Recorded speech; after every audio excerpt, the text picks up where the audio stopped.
timu y'ecyaro cya Rwento kisingire kirambe na gori na eshatu mu kusumurana za penalty bwanyuma ya timu zombi kugwa kikazi gore mwariye mu dakika 9 omuzano gw'akamaririza hacishayije mu Rumetoma niko kutware kikopo cya mwere kapo mu rundo rwabo gukubanzo myaka 16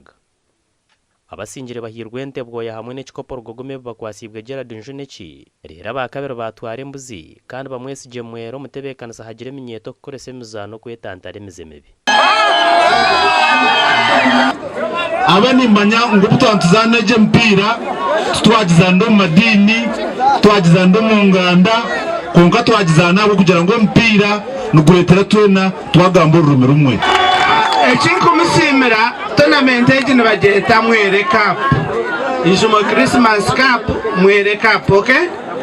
nturanje korire nyoko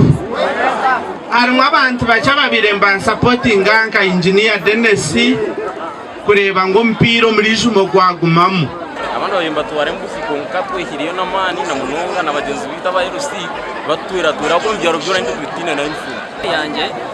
ikira final z'emirundi myingi twaba mu rugo kubanza kandi ije itwa nayo kare ngwente kukira kufika ibyari 14 nibyo byetabero mu mpaka zizero kubaho buri mwaka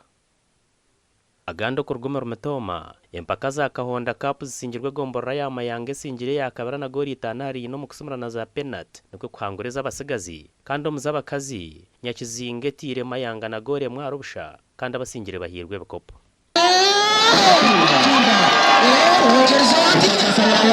sebare banyabo mukuru cya disiriale fari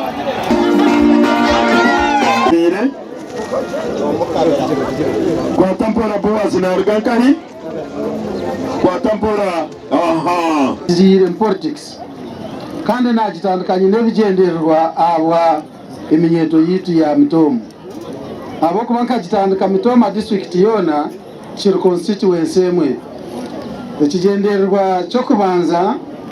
kukaba kuriyo kugira ngo eminyeto tukabasa tuta itweke minyeto okureba ngo twagezaho kuzanzaza ngiri yo kwerinda akakoko ka sirimu na munongo minyeto